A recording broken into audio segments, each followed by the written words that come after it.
All of you welcome you all student in रेसेंट online class. आज की हमारी class है क्लास 5th के लिए। आज का हमारा सब्जेक्ट है हिंदी। तो बच्चों आप अपनी हिंदी की बुक निकालिए। जैसा कि बच्चों हमने पिछली क्लास में पार्ट 3 संज्ञा के बारे में पढ़ा था। संज्ञा किसे कहते हैं? संज्ञा किसी व्यक्ति, वस्तु, स्थान या भाव के नाम को संज्ञा कहते हैं। संज्ञा के कितने भेद होते हैं? व्यक्तिवाचक, जातिवाचक, भाववाचक, 3 भेद होते हैं। व्यक्तिवाचक संज्ञा किसे कहते हैं? जिस संज्ञा शब्द से किसी विशेष व्यक्ति, विशेष वस्तु, विशेष स्थान के नाम का पता चलता है उसे व्यक्तिवाचक संज्ञा। जैसे इंदिरा गांधी, गंगा, भारत देश, महात्मा गांधी, ये सब क्या है? व्यक्तिवाचक संज्ञा। जातिवाचक संज्ञा किसे कहते हैं? जिस संज्ञा शब्द से किसी जाति के सभी प्राणियों, वस्तुओं, स्थानों का बोध होता है उसे जातिवाचक संज्ञा कहते हैं। जैसे बच्चे, मैदान, गाय, घास आदि। भाववाचक संज्ञा किसे कहते हैं? जिस संज्ञा शब्द से किसी वस्तु, प्राणी के गुण, दोष, भाव तथा दशा का बोध होता है उसे भाववाचक संज्ञा कहते हैं। जैसे मित्रता, गर्मी, सुंदरता, सजावट, लिखना, ये सब क्या है? भाववाचक संज्ञा है। तो ये सब हमने पिछली क्लास में पढ़ लिया था। तो आज हम पेज नंबर 18 पे पढ़ेंगे भाववाचक संज्ञा की रचना कैसे होती है। भाववाचक संज्ञा की रचना। भाववाचक संज्ञाएं निम्न प्रकार से बनाई जाती हैं। जातिवाचक संज्ञा से भी भाववाचक संज्ञा बनती हैं। सर्वनाम शब्दों से भी भाववाचक संज्ञा बनती हैं। विशेषण शब्दों से भी भाववाचक संज्ञा बनती हैं और क्रिया शब्दों से भी भाववाचक संज्ञा बनती है। भाववाचक संज्ञा की रचना 4 प्रकार से होती है। जातिवाचक संज्ञा से, सर्वनाम शब्दों से, विशेषण शब्दों से, क्रिया शब्दों से।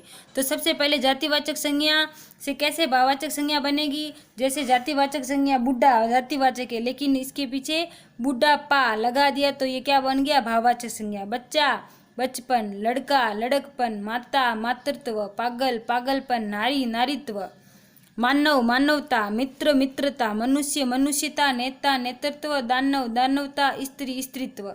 तो ये जातिवाचक संज्ञा से भाववाचक संज्ञा बन गई। अब सर्वनाम शब्दों से भाववाचक संज्ञा कैसे बनेगी?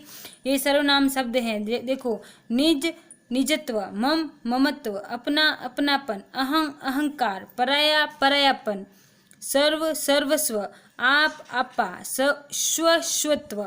तो यह सर्वनाम शब्दों से भाववाचक संज्ञा बन गई। अब विशेषण शब्दों से भाववाचक संज्ञा कैसे बनेगी? देखिए, कुशल कुशलता, सफल सफलता, उदार उदारता, दूर दूरी, मीठा मिठास, खट्टा खट्टास, मोटा मोटापा, कठिन कठिनाई, भला भलाई, बुरा बुराई, अच्छा अच्छाई, भूखा भूख, प्यासा प्यास। इस प्रकार ये विशेषण शब्दों से भाववाचक संज्ञा बन गई। अब क्रिया शब्दों से भाववाचक संज्ञा कैसे बनेगी? क्रिया शब्द यहाँ है और भाववाचक संज्ञा यहाँ पे।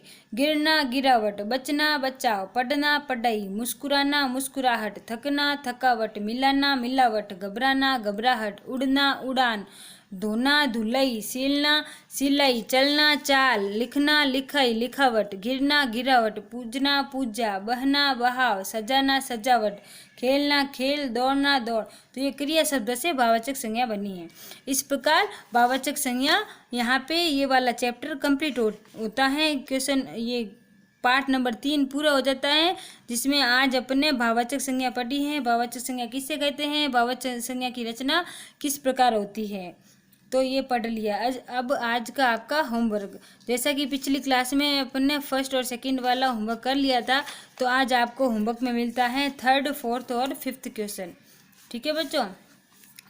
3rd है, सही वाक्यों के सामने सही और गलत के सामने गलत का निशान लगाओ। सही क संज्ञा के 3 भेद होते हैं, तो सही, तो यहाँ पे सही लगा दिया, ये देखो। फिर मित्रता भाववाचक संज्ञा है, सही। पहाड़ व्यक्तिवाचक संज्ञा है, गलत। हिमालय जातिवाचक संज्ञा है, गलत।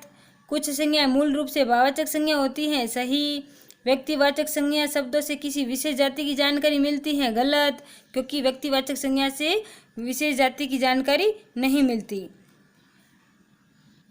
हाँ, व्यक्तिवाचक शब्दों से किसी विशेष जाति की जानकारी मिलती है, तो यह सही हो गया। अब चौथा, निम्नलिखित शब्दों से भाववाचक संज्ञाएं बनो। भाववाचक संज्ञा कौन कौन सी है?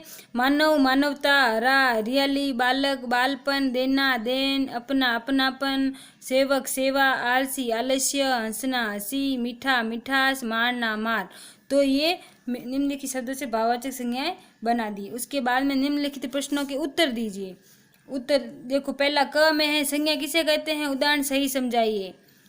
ख संज्ञा के कितने भेद होते हैं? नाम लिखिए। ग व्यक्तिवाचक संज्ञा और जातिवाचक संज्ञा में क्या अंतर है? उदाहरण देकर स्पष्ट करिए। तो इनके उत्तर मैंने कॉपी में लिख दिए हैं, आपको अच्छे से समझ में आएंगे। संज्ञा किसे कहते हैं, उदाहरण से ही समझाओ। तो किसी व्यक्ति, वस्तु, स्थान या भाव के नाम को संज्ञा कहते हैं। उदाहरण, पुस्तक, सीता और बुराई। ख, संज्ञा के कितने भेद होते हैं, नाम लिखिए। संज्ञा के 3 भेद होते हैं, व्यक्तिवाचक संज्ञा, जातिवाचक संज्ञा, भाववाचक संज्ञा। और तीसरा है व्यक्तिवाचक संज्ञा, जातिवाचक संज्ञा में क्या अंतर है, उदाहरण देकर स्पष्ट करो। जिस संज्ञा शब्द से किसी विशेष व्यक्ति, वस्तु या स्थान के नाम का पता चलता है उसे व्यक्तिवाचक संज्ञा कहते हैं, जैसे इंदिरा गांधी, गंगा। जबकि जिस संज्ञा शब्द से किसी जाति से सभी प्राणियों, वस्तुओं या स्थान का बोध होता है उसे जातिवाचक संज्ञा कहते हैं, जैसे बच्चे, मैदान, घास, गाय आदि। तो ये आपका क्वेश्चन नंबर 5 के सारे आंसर मैंने यहाँ पे लिख दिए हैं। ठीक है बच्चों, और फिर ये आपका रचनात्मक कार्य है। वर्ग पहली में से 2-2 संज्ञा शब्द खोजकर यहाँ पे लिखिए। तो रचनात्मक कार्य आपको अपनी बुक के अंदर ही करना है, नोटबुक में नहीं करना है। यहाँ पे वर्ग पहली दी हुई है, इसके अंदर से ही यहाँ पे छाट के लिखना है। व्यक्तिवाचक संज्ञा में लाल किला, जातिवाचक संज्ञा में बत्तख, मकान, भाववाचक संज्ञा में बचपन और हरियाली। इस प्रकार आपको अपनी नोटबुक में तीसरा, चौथा और 5वां क्वेश्चन करना है, क्योंकि पहला और दूसरा हमने पिछली क्लास में कर लिया था। ठीक है बच्चों, अपना अच्छा हैंड राइटिंग में काम करना है। Thank you.